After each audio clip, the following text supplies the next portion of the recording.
চৌধুরী বিশ্বাস যেহেতু অনেক কথা প্রকাশ্যে বলতেছেন, আমাকে তার কথা প্রকাশ্যে জবাব দিতে হচ্ছে আমাকে। তার ওনার বক্তব্যকে প্রত্যাহার করার জন্য আমি অনুরোধ করতেছি আজকে স্পষ্টভাবে, আমি দায়িত্ব নিয়ে বলতেছি কথাটা। উনি বলতেছেন বাংলাদেশে ছাত্র সমাজের বিপ্লব প্রমাণ করলো যে সশস্ত্র জেহাদের কথা বলে তাদের কথা ঠিক না। হ্যাঁ, উনি এরকম বুঝতে চেয়েছেন যে জনগণের শক্তি নিয়ে বিপ্লব হতে পারে। যে জনগণের শক্তি নিয়ে আপনি, এটা কি বিপ্লব নাকি? এটা এই জনগণ কি ইসলাম কায়েম করছে? জনগণ কি হুদুদ কায়েম করছে? জনগণ কি কেসাস কায়েম করছে? জনগণ কি শরিয়া কায়েম করছে? জনগণ কি তৌহিদ কায়েম করছে? জনগণ বলছে বিপ্লব হয়ে গেছে, জনগণ আকাঙ্ক্ষা প্রতিফলিত হয়ে গেছে এখানে। এই জনগণই কিন্তু আপনার আবার 12টা বাজে দিতে পারে। আবার আপনি বলছেন জনগণ একবার আপনাকে ইয়ে করছে, আপনাকে বিজয়ী করছে। আপনাকে একটা নিশ্চয় ভালো অবস্থা আমরা এসেছি। এখানে উনি যেটা বলতে চাচ্ছেন যে এই গণতন্ত্রের বিকল্পে আমরা শুধু একটা ফর্মুলা বলতে চাচ্ছি, সেটা হলো জিহাদ। আমরা সেটা বলি নাই। আমরা গণতন্ত্রের বিকল্পে আমরা সামগ্রিক রসুলের সিরাকে পেশ করতেছি, যে সিরাতের মধ্যে ব্যাপকভাবে দাওয়া আছে এবং সিরাতের একটা অংশ জিহাদও আছে।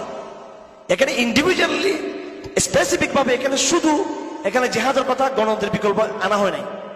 আমরা কি বলতেছি যে এখন সমস্ত ইসলামী রাজনীতিগুলো এই তাদেরকে বিলুপ্তি ঘটিয়ে, তারা নিজেদের বিলুপ্তি ঘটিয়ে সবাই অস্ত্র ধারণ করে, এটা আমরা বলি নাই। আর দাওয়া বলতেছি, দাওয়াকে প্রমোট করার কথা বলতেছি। আপনাদের রাজনীতির মধ্যে জিহাদ তো নাই। হ্যাঁ, সেটা আমি বলতেছি না যে সেটা আপনারা করেন বা আমরা করি, সেটার বিভিন্ন শর্ত সহায়তা বা বিভিন্ন পারপার্শ্বিকতা আছে। হ্যাঁ, ইসলামী পার্সপেক্টিভ থেকেও থাকে এবং ইসলাম পার্সপেক্টিভ থেকে বলবো আমি, আছে সেখানে।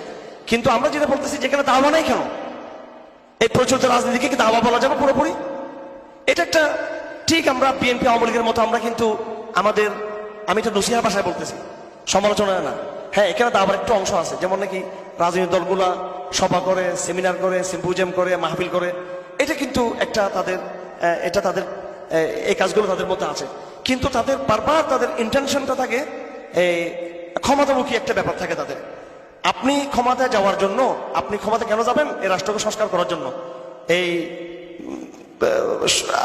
আপনি দাবি করতেছেন আপনি শরিয়া প্রতিষ্ঠা করবেন, মাধ্যম হিসেবে কৌশল হিসেবে আপনি নিয়েছেন। তাহলে শরিয়া কৌশলের জন্য নির্বাচনিক একটা পদ্ধতি নাকি? শরিয়া কৌশলের জন্য সরকারের সাথে মুজাদ্দ আল ফাসানি রহমতুল্লাহ যে নীতি নিয়েছিলেন, তিনি কি নির্বাচনে গিয়েছিলেন? তিনি নির্বাচনে গেছেন নাকি? তিনি নির্বাচনে যান নাই। ইলেকশন করো, আপনি বলবেন হয়তো সেই রাজনীতি ছিল না। হ্যাঁ, তাহলে বর্তমান সময়ে যারা আছেন, বড় বড় দায়ীরা আছেন, বর্তমান সময়ের অনেক অনেক নজির আছে। মুজাদ্দ আল ফাসানি, সৈয়দ বদিউজ্জামান নুরসি রহমতুল্লাহ আলাই, তুরস্কে, এনারা প্রচলিত গণতান্ত্রিক রাজনীতি না করেও দাওয়ার মাধ্যমে তারা কিন্তু অনেক বড় সাফল্য তারা পেয়েছেন। আর রাজনীতি করতে চান। আমরা যেটা বলতেছি রাজনীতিকে সম্পূর্ণ এইভাবে বিলুপ্ত করার জন্য বলতেছি না। আমরা বলতেছি এটার মধ্যে একটা দাওয়ার আবহ তৈরি করেন, দাওয়ার স্পিড তৈরি করেন, দাওয়ার চেতনা তৈরি করেন। তো যাই হোক, এই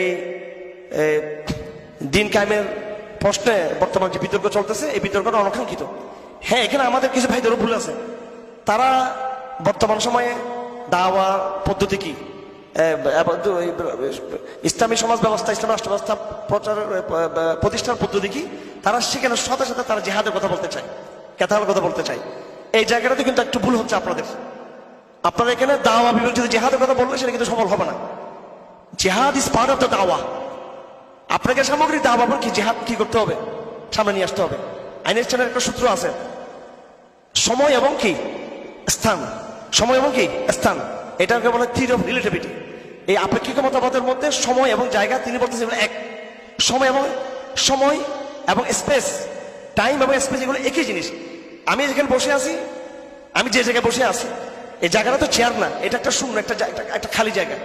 হ্যাঁ, এবং টাইম, এই দুটো কিন্তু এক। তো এখানে টাইম এবং স্পেসের মধ্যে মাঝখানে হাইফেন দেওয়ার কোনো কি নেই, সিস্টেম নেই, বলো দুটাই এক, একদম এরকম। ঠিক দাওয়া এবং জিহাদ আইনস্টাইনের থিওরি অফ রিলেটিভিটির মতো টাইম এবং স্পেসের মধ্যে কোনো কি নেই, ফাঁক নাই। দাওয়ার জিহাদের মধ্যে কোনো ফাঁক নেই। এই জন্য আপনাকে যখন জিহাদ বলবেন দাওয়ার কথা চিন্তা করতে হবে, যখন দাওয়া বলবেন জিহাদের কথা চিন্তা করতে হবে। দাওয়া বিবর্জিত জিহাদ হতে পারে না, জিহাদ বিবর্জিত কি হতে পারে না, দাওয়া হতে পারে না। এই জন্য সামগ্রিক চিন্তা করতে হবে আপনাকে দিন প্রতিষ্ঠার ক্ষেত্রে।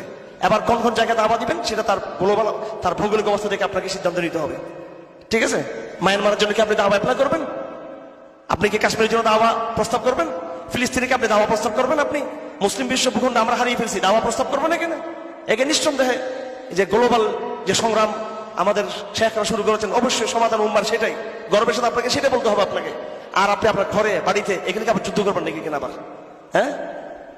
এখানে আপনি করবেন দাওয়ার সংগ্রাম। এই শিরিক এবং তাগুত পন্থা এটা শুধু আমাদের রাষ্ট্র সমস্যা না, এটা সাংবিধানিক সমস্যা না, এটা সামাজিক ক্রাইসিস। এটা আপনার ঘর থেকে শুরু হয়েছে।